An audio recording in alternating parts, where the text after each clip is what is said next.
Well, it's Monday, April 20th. I'm Brittany Noble, and you are watching The Breakdown. Today, we're covering another devastating case of domestic violence, this time in Louisiana, where authorities say a father killed 8 children in a mass shooting tied to a mental health crisis. They are holding a news conference right now, officials there, This moment, and I we want might to be take it live. strong.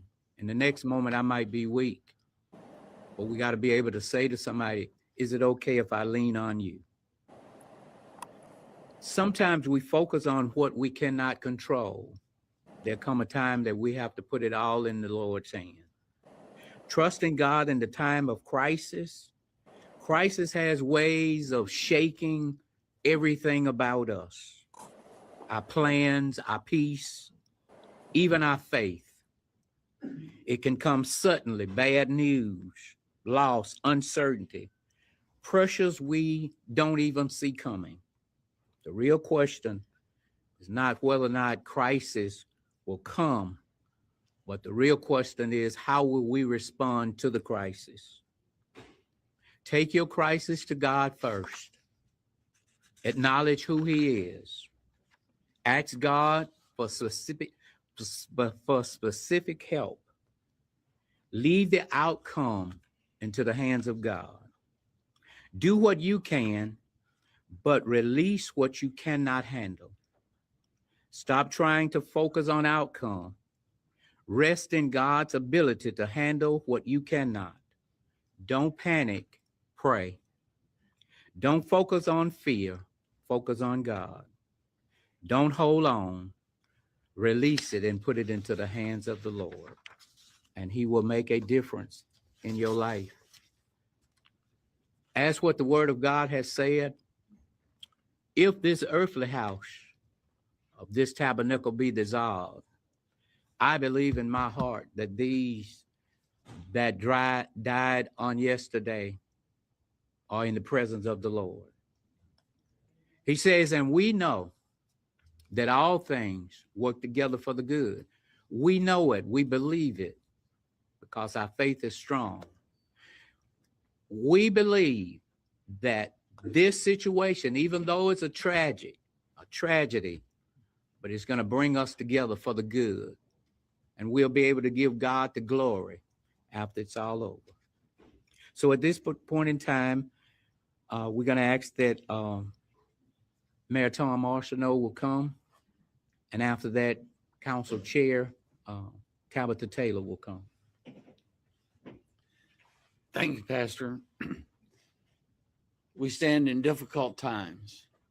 One of the things that I think is most important is that if you are experiencing abuse and violence in your home, seek the resources. Don't stay where you are. Seek the resources to escape. The biggest lesson that we have is that we must protect those who cannot protect themselves. There are resources available. Take advantage of those resources. We mourn for these children. We mourn for the women who are recovering, we hope. We pray for their recovery and healing. And we ask that the community draw together to give support to these families and these victims.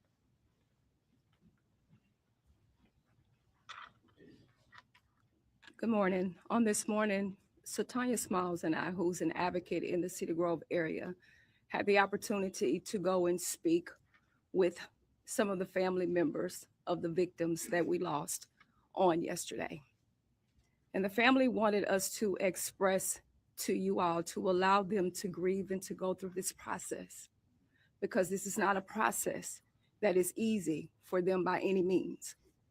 They want you to allow the Shreveport Police Department to do their job in this investigation. I also wanted you to know to continue to pray for their families, but also wanted you to understand that 7 of those children belong to Mr. Elkins, who took their lives, and 1 did not. And they wanted to ensure that you all had correct and precise information. This is a difficult process.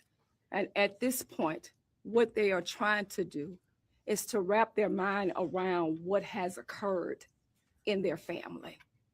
How do they navigate through this? So if it's anything that you can do for them right now, is to keep them the priority. I'm going to say it again.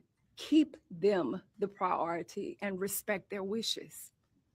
Respect their wishes as their loved ones go through surgery and they're healing and they're in a dark place because they don't know how to wrap their minds around all of this. Leave the social media chatter alone, thinking that you know everything when you do not. The best thing that you can do for them is to allow them to navigate again through this devastating, traumatic process.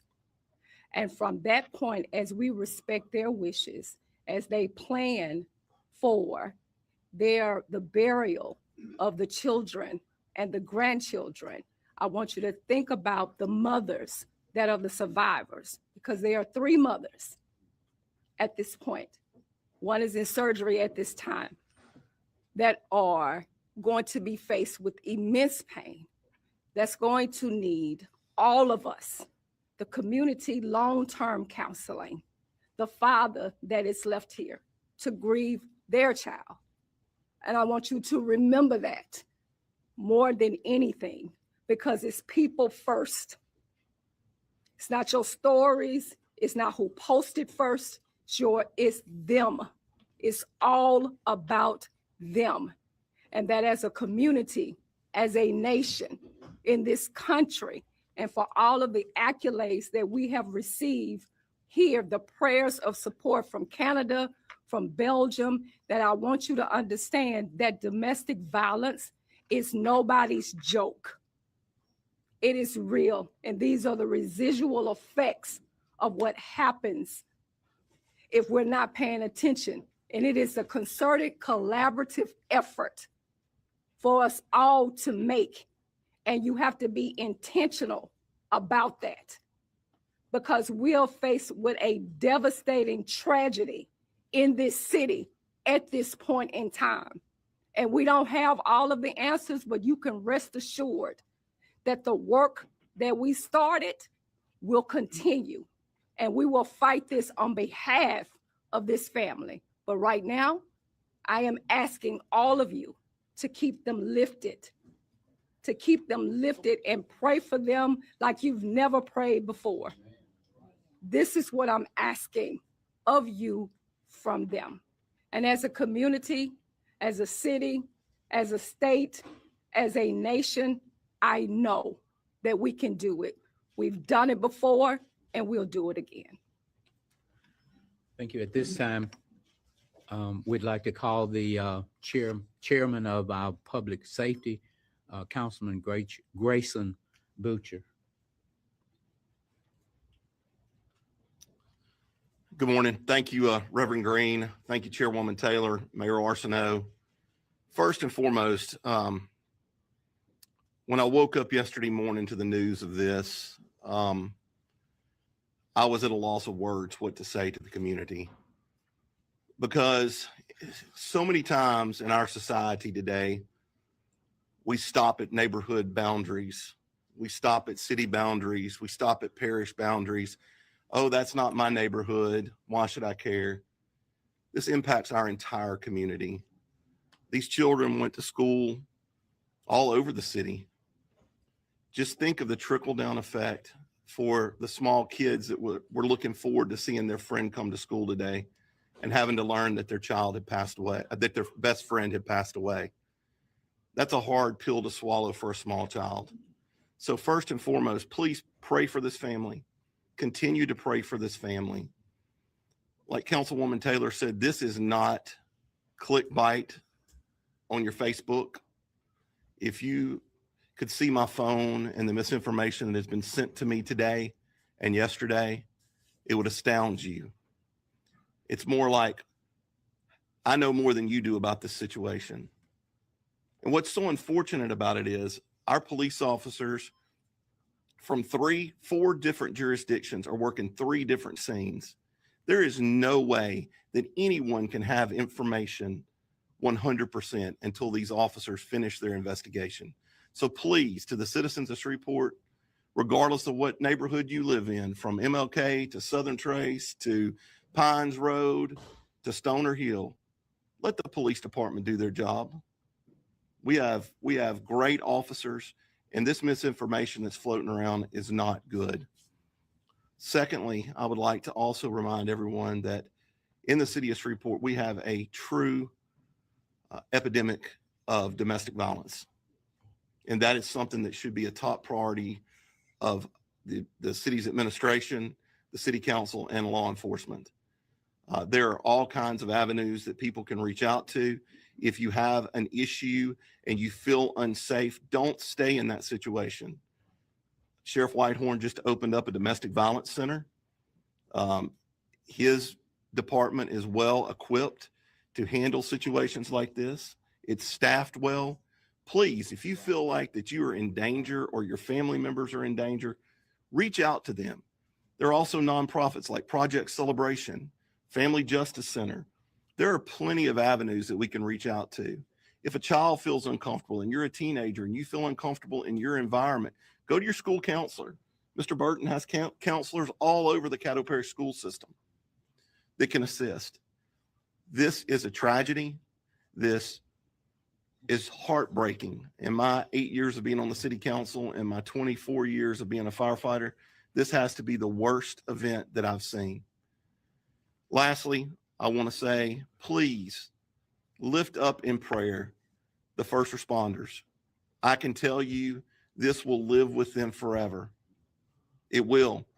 They had to leave that scene yesterday and probably go home and hug their babies tight. This is a tragedy, and this will stay with them forever. So please, let's come together as a community. Let's come together as a nation, and let's pray for this family, pray for our city, pray for our state, and pray for our nation. Thank you. Thank you. At this time, we would like for our state Senator Sam Jenkins would come, and did I see Tammy Representative Felt? Was she here? If not, Senator, will you come? Good morning, and thank you, Reverend Green, for including the state in this conference this morning. It is a tragic situation. It is getting statewide attention. I've heard from people all over the state that are sending condolences to the family and expressing concern for Shreveport and for our community. I have had conversations with the governor. He's very concerned. I think you'll be hearing more from him as the day goes on. I want to take this opportunity to say how important it is not to forget what happened on yesterday, but to react to it in a way that will help us address domestic violence. In the legislature, we are passing bills every session to try to strengthen our laws on domestic violence.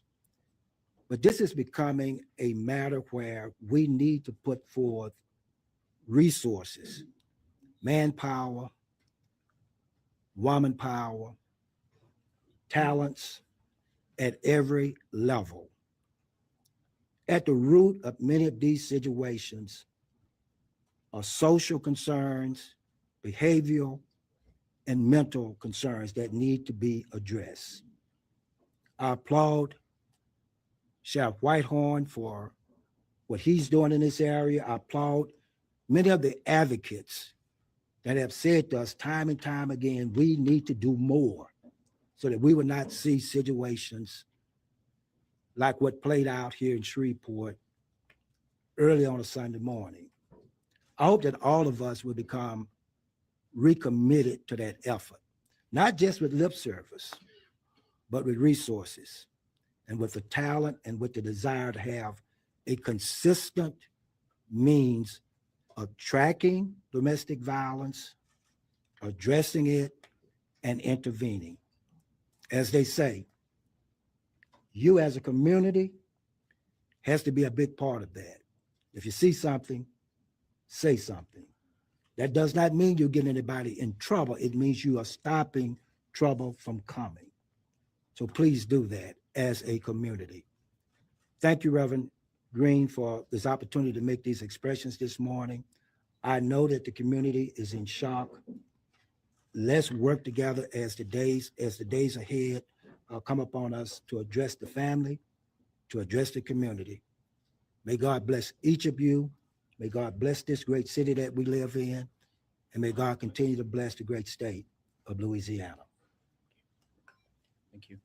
At this time, we'll have Chief Wayne Smith. After Chief Wayne Smith will be Sheriff Whitehorn. After Sheriff Whitehorn will be Marshal James Jefferson.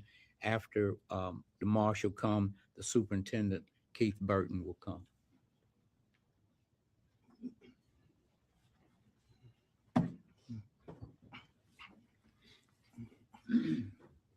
I've And asked- also, I'm sorry, and along with the state police, I'm sorry, we'll have a spokesperson from them.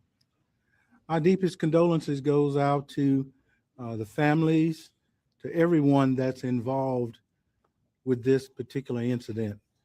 I asked my fellow team members to come up with me because in being a first responder, in being a true public servant, we are truly a team, and all of us work together for the good of our community.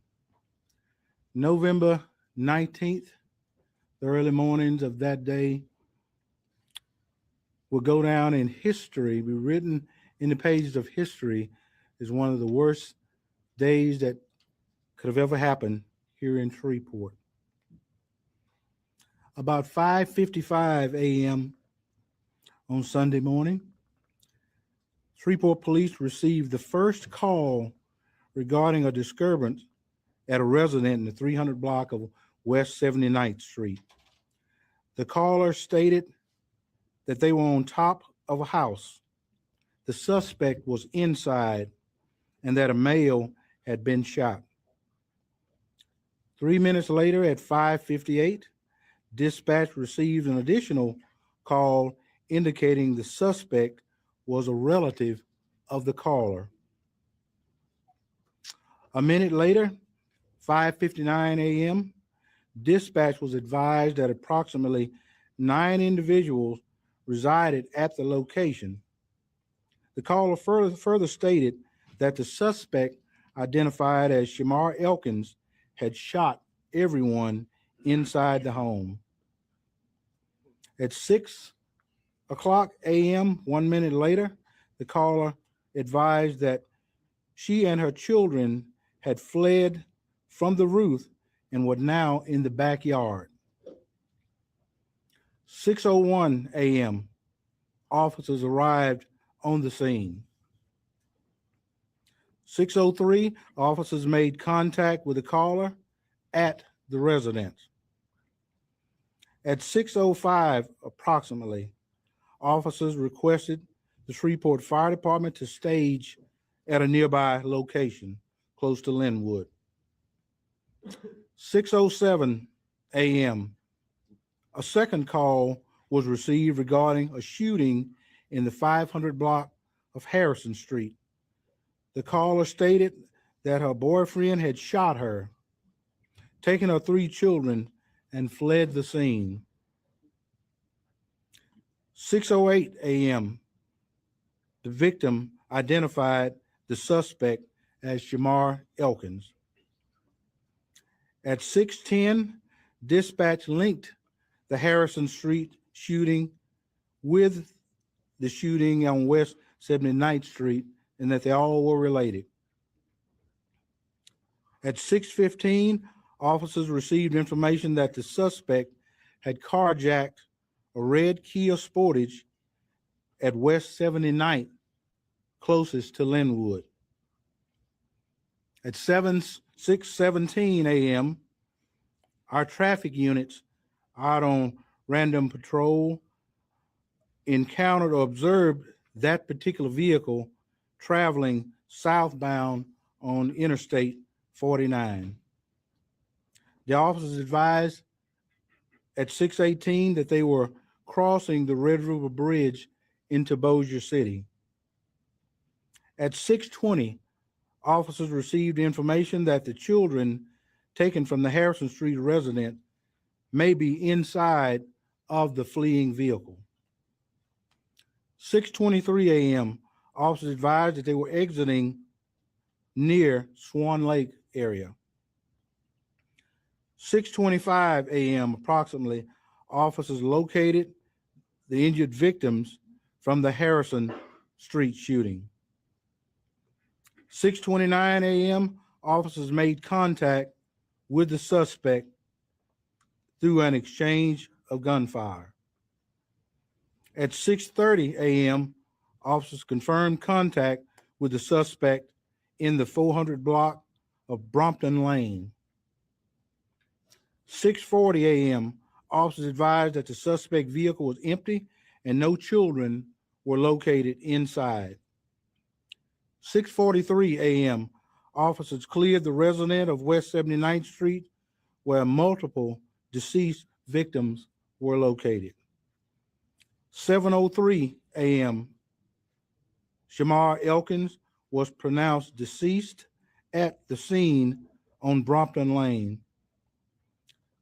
7:14 a.m., the Shreveport Police Department contacted the Louisiana State Police Investigative Division, and they began their deployment to the Bossier City address to begin to investigate the officer involved shooting. This by far was probably one of the most challenging incidents that SPD has ever faced. Within the immediate short period after the first call came into SPD, our resources were deployed, and at the same time, we were working 5 different crime scenes.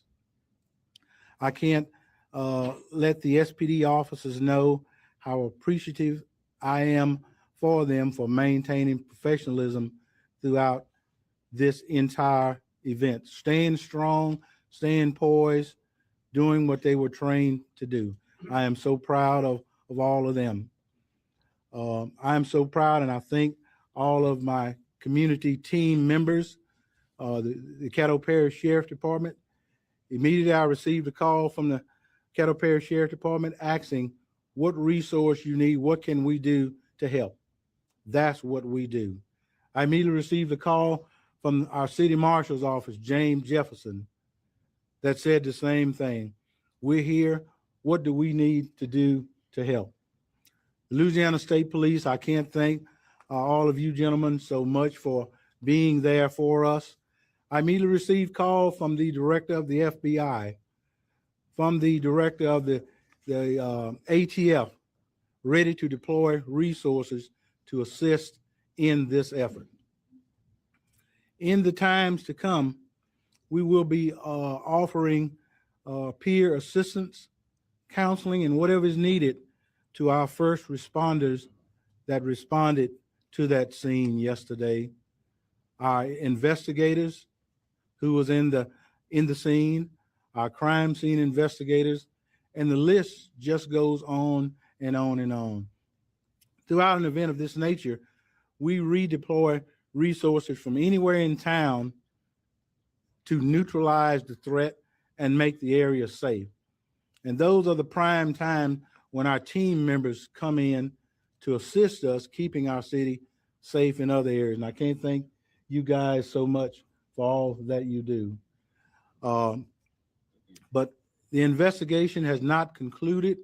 There are still bits and pieces coming in to put this bizarre puzzle together. So bear with us in due time, and more information will be coming forth as new information is learned.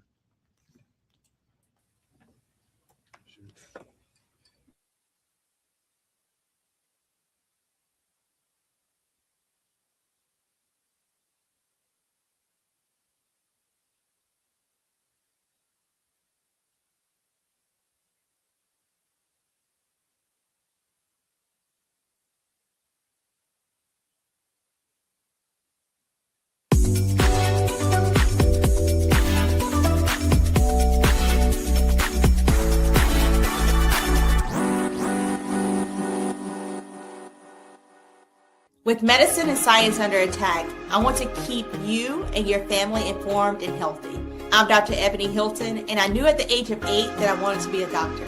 So I studied hard and became the first African-American female anesthesiologist hired at the Medical University of South Carolina since its opening in 1824. And I always say I was made into a doctor, but I was born to be a mom. And as a new mom, wife, sister, daughter, and friend, I understand how frightening a medical crisis can be. I care for individuals on some of the worst days of their lives, and it's my mission to provide you with a safe space to gain clarity on issues affecting your mind, body, and soul. I recognize that there are health disparities, particularly as it pertains to race, and I want to help bridge the gap between you and your healthcare providers. Join me every Thursday for Second Opinion on the Black Star Network, where each week I'll invite experts from various medical fields to share the latest health news. We'll discuss topics such as the vaccine debate, mental and sexual health, medical bias, infertility, menopause, andropause, nutrition, and aging. Together with my medical colleagues, we aim to provide you with a second opinion. Don't miss it, Thursdays only on the Black Star Network.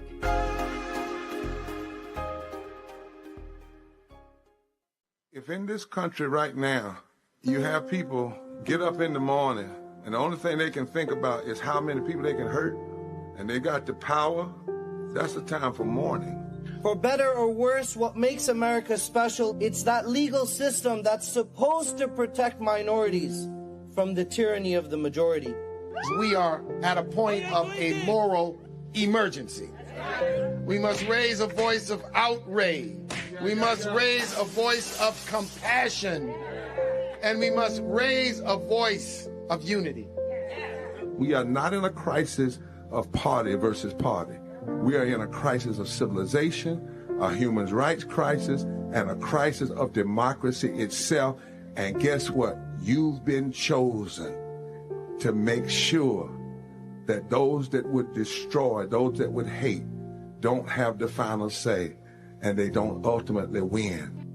They said the quiet part out loud. Black votes are a threat, so they erased them. After the Supreme Court gutted the Voting Rights Act in 2013, Republican legislatures moved fast. New voter ID laws, polling place shutdowns, purges of black voters from the rolls. Trump's Justice Department didn't stop it, they joined in.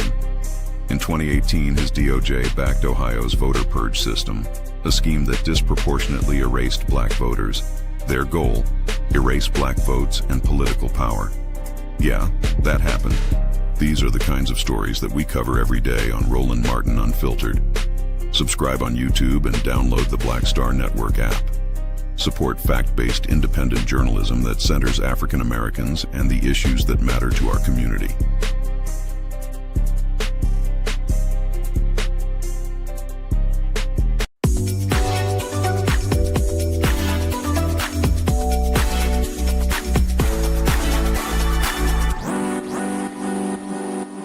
Capitol Hill, Secretary of Health and Human Services Robert Kennedy Jr., he testified. And let's just say he got a little chippy when Alabama Congresswoman Terry Sewell reminded him of some things that he had to say about black kids. Terry, you've made a number of outlandish and frankly disturbing comments both before and during your tenure as Secretary of Health and Human Services. I want to draw your attention to one of those times. In a 2024 podcast interview, you suggested that black children on ADHD medication should be reparented.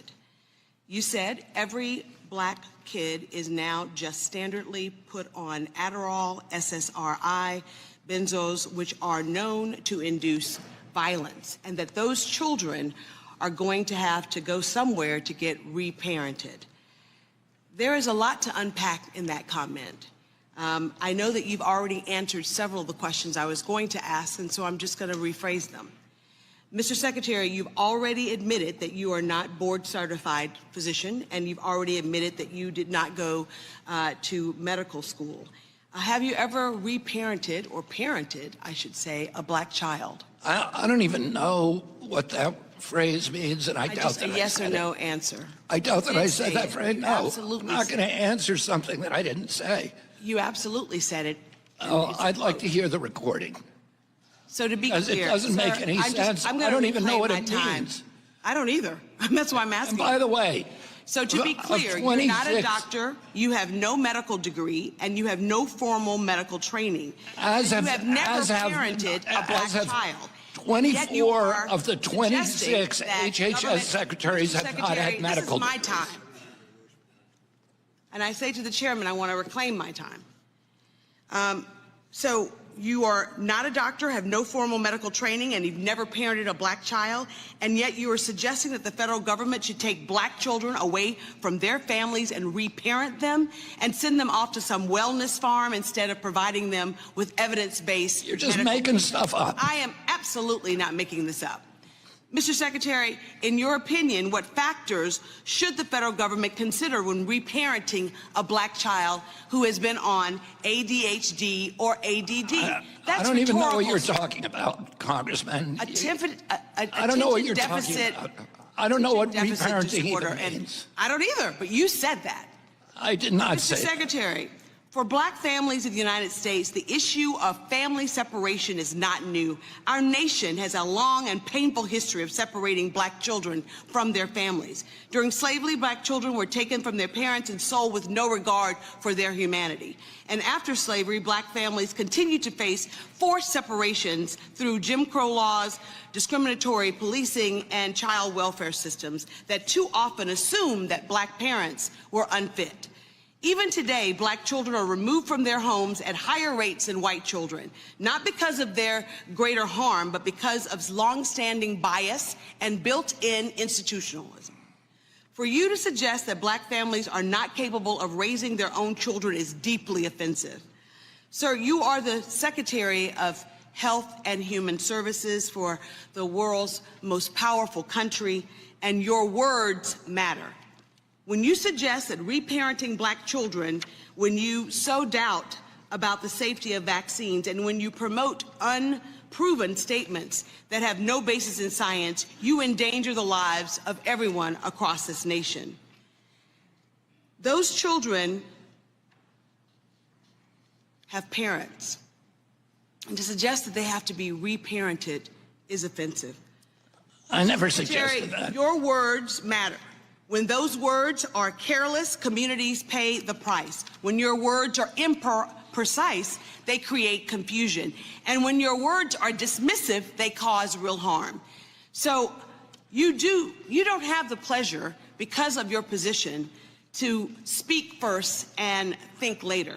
Not in this job and not because of your responsibility. I expect, and the American people expect, that you choose your words with sincereness and with seriousness, the seriousness that your position demands. American lives are at stake, and it's time that you start acting like it, sir.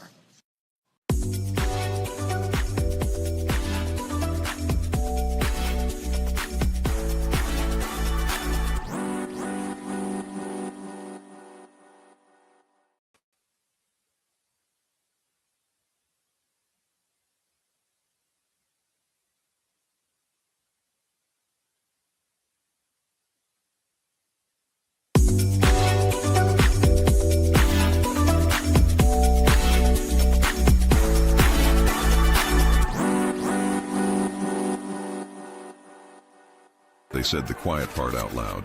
Black votes are a threat, so they erased them. After the Supreme Court gutted the Voting Rights Act in 2013, Republican legislatures moved fast. New voter ID laws, polling place shutdowns, purges of black voters from the rolls. Trump's Justice Department didn't stop it, they joined in. In 2018, his DOJ backed Ohio's voter purge system, a scheme that disproportionately erased black voters. Their goal, erase black votes and political power. Yeah, that happened. These are the kinds of stories that we cover every day on Roland Martin Unfiltered. Subscribe on YouTube and download the Black Star Network app. support fact-based independent journalism that centers African Americans and the issues that matter to our community. Or you can. Can you hear now?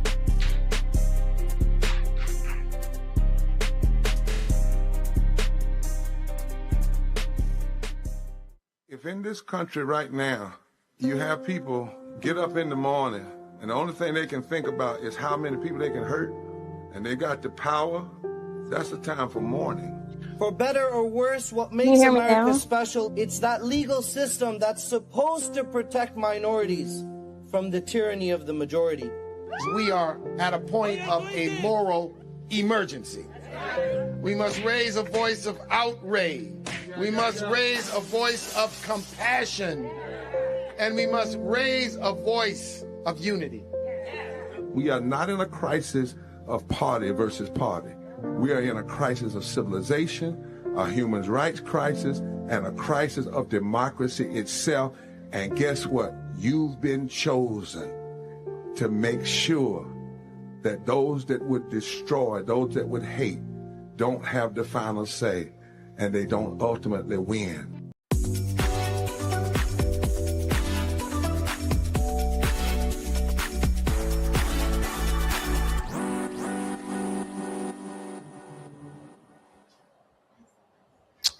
Well, all eyes are on Virginia. That's where voters are set to weigh in on a controversial constitutional amendment that could change how the state draws its congressional districts ahead of the 2026 midterm elections.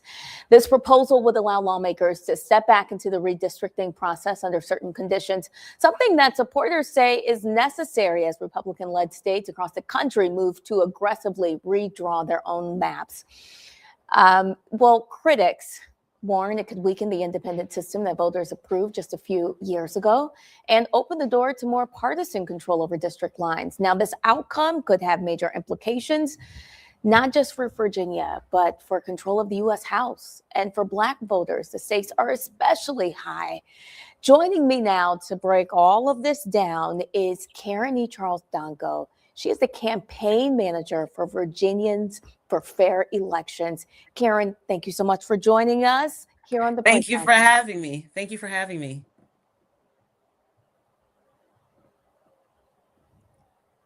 Well, tell us this, Karen, what exactly would this amendment do? And why is your organization pushing back? Yeah, so it's really important to put this in context. As you mentioned, this didn't start with Virginia. This actually started with North Carolina. Republicans did a mid-decade redistricting in North Carolina, giving them the majority in the House. That is how they got their 3-seat majority.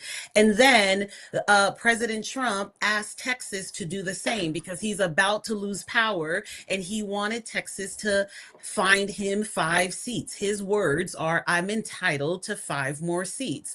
Well, Virginia was not going to sit back and allow other states to take the power of the voters of Virginia. And so Virginians and leaders in Virginia in the General Assembly stepped up and put forth this referendum so Virginia could have a say and take back its power and bring the power back to the voters where it should be. And that is how we got here. The importance now of voting yes is about taking power back. And it's not just a partisan thing. Some people want to put it in partisan, just make it about partisanship, but it's about policy. Because the Republicans are running poor policies, they are raising prices. The administration is causing gas prices to go up, healthcare costs to go up, energy prices to go up. It is time for voters who have had enough of this to say enough is enough. We're not going to allow concentration of power to be put in one hands in one administration. It's time that we step up to the plate and let our voices be heard. Now, you guys have been very clear about protecting the independent redistricting process. What is at risk if this amendment passes? In the ballot language itself, it says that this is a temporary measure. We are letting voters know this is a temporary measure to address the emergency going on in our nation right now. Redistricting in Virginia will return to its normal process after the 2030 census. This proponent, and voters can see it when they go vote. It's in the language. This proponent that is put forth is just temporary in order to address what is happening in our country right now. In order for us to say that we can't allow power to be taken away from voters, it is time that we step up to the plate and take our power back and make our I know. voices heard. Yes, I know that there's just so much confusion still around this. What do you really want voters to truly understand before they head to the polls? Well, let me do the basics first, because this is where some of the confusion is stemming around. Okay. Number one, President Barack Obama is an absolute yes for this Vote Yes campaign and for this redistricting measure in Virginia. He has made it plain and clear. So anyone saying otherwise is lying, point blank. Governor Svanberger also is a yes. In fact, she was out campaigning just this past weekend and encouraging voters and telling them what is at stake here. So it's really important for voters to know that Virginia, the Democratic leadership in Virginia, are all in for yes on this campaign, because it is about stopping the MAGNA power grab and allowing our voices to be heard. What does this moment in Virginia signal about the broader fight over voting rights and fair representation nationwide? Well, we all know that voting rights is at risk. And those of us who understand the history of voting rights in this nation, we understand the deep in the harsh consequences when voting rights are stripped away from people. And we just cannot allow that to happen. We cannot be found sleeping on the job here and allow voting, the rights of people to vote, for citizens of this country to express themselves through the ballot box, to be taken away. And it is important. That first stance is here, right here in Virginia. And it is important that we send a message and vote yes to let people know that we're not going to let the administration know that we're not going to allow our voting rights to be taken away. We thank you for breaking down Virginia's redistricting referendum. Karen E. Charles Dongo, the campaign manager for Virginians for Fair Elections. Thank you for coming on The Breakdown today. Thank you for your time and for sharing this much needed information. Absolutely. Thank you for having me. Absolutely. We have more in store for you on the other side of the break. Stay with us. You're watching The Breakdown.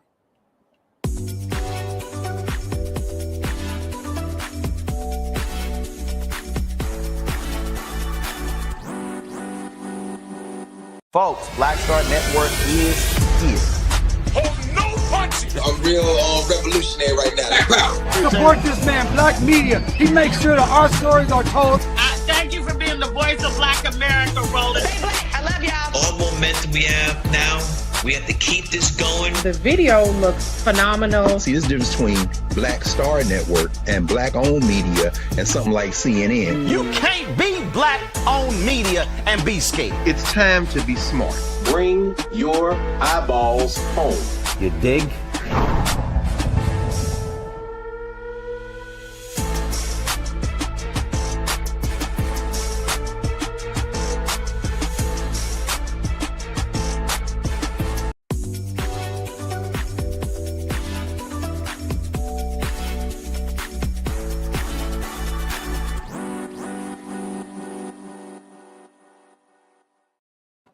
And welcome back. Today for the Noble Spotlight, we meet a woman who refused to be a victim to devastating stage 3 breast cancer diagnosis. Miriam Celeste Black's journey with the disease ignited a journey of holistic healing and self-discovery. Through grueling treatments and surgeries, she found solace in clean living, spirituality, and transformative natural skincare. She is now more than 10 years cancer-free and joins us. Celeste, thank you for joining us on The Breakdown. Thank you for having me. Thank you so much. Absolutely. So you had a diagnosis that really changed your life. Tell us what happened. I did. So actually 6 weeks after turning 40, I was diagnosed with stage 3B cancer. Not exactly what you're expecting at 40 years old, but I thought I had a bug bite on my breast. Called my primary care physician. She said, get in here immediately. She sent me over to have my first mammogram. So we had a mammogram and an ultrasound. And then I had a biopsy the exact same day. And in the next couple of days, my life changed. I was diagnosed with stage 3B breast cancer. And what were those feelings that may have gone through your mind after receiving the news that you had cancer? Honestly, I don't know if I really understood the process that I would be going through. I had been training for a 5K in Atlanta. So my first words were, can we go ahead and have this surgery so I can get it over with? Because I already bought my shoes and my outfit, and I have a 5K in Atlanta next month. Wow. So you decided to go the holistic route to heal your body. Well, I did the traditional and added the holistic route. Okay. I do believe that there are certain things that we do need to do, but I had a wonderful oncologist that said, hey, let's add these other things into it. She understood the assignment, as we say. So I did both. And they told me at the time that we're going to do all we can do to save you, but we're not sure what your quality of life will be afterwards. And baby, God don't play about me. I Amen. am the most amazing I have ever been in my life, and I'm 53 years old. Wow. This journey has transformed you as a person. So tell us how your daily routine has adjusted. So honestly, I made exercise a part of my routine, eating right, reading labels, but I was also a skincare junkie. So if there Okay. was something that made me, if it said it made my hair longer, make my skin brighter, whatever the case, baby, I used it, and I never read a label. So I started reading labels, and that changed. I didn't know. I thought we lived in the good old United States of America, and they didn't sell products that were full of carcinogens. And then as I was going through that journey, God said, I need you to share. I need you to tell your story. I want you to educate the people. So it's not only about eating right and exercise, it's about your spirit. It's about reducing stress. It's about loving you, right? Loving you, because a lot of times in our community, especially as Black women, we don't understand that all love begins, and your first love should begin with you. Tell us a little bit more about your skincare line. So my skincare line, I'm so excited about that. So my family is a little crazy. So my aunt was like, you need to find you something to do while you're going through this journey. And she said, maybe learn another language. I didn't want to learn another language, but I did want to take care of my skin because the chemo, the radiation, the surgeries can be so hard on your skin. So I started studying women from Africa, Asia, and India. They live off the land. Yet they have the most beautiful skin ever. So I started studying them and using their oils and butters and powders. And I started sharing my story on social media, on Facebook, and people started asking for the products. Tell us a little bit more about those products that you have that we can purchase. So the things that I love the most, if anybody follows me, they know I love African black soap. So I have different types of black soap. I have the African black soap bars. I have Moroccan black soap. I have white black soap. So we do the black soaps. We have amazing fragrances because, when you feel good, you feel good, you look good, you smell good, then you act good, right? You do all those things. So I've been able to share these products with amazing women all over. And we're definitely getting those results. And again, it's a lifestyle. They follow me. I have to make sure that I do what I say I'm going to do because they follow me when it comes to eating right, exercise, reducing stress, and loving on yourself so that you can love other people. What encouragement do you have for women who have been through or going through a cancer journey or just a tough time? Yeah, don't give up. My family really pushed me to stay in my regular routine. If you say you have faith, but do you believe? And you really have to believe. And my motto for Miriam Beaver is where we heal the skin so that it's healthy, happy, and it glows. And I think I push myself to get up every day and get dressed to take care of my skin as much as I could, and just stick with that. Have that belief. Have positive people around you. Do not listen to the stories of other people, because everybody's journey is different. Tell us how we can purchase your products. You can purchase my products at miriamb.com. That's MIRIAMBE.com. Again, that's MIRIAMBE.com. Miriam Celeste Black, thank you for joining us today on The Breakdown. We appreciate you. Thank you so much for having me. Have an amazing day. You too. Well, that's going to do it for us today on The Breakdown. We appreciate you for spending part of your day with us. Remember, we will be back tomorrow with more news and more voices and more stories that matter to our community. We'll see you then. Have a great day.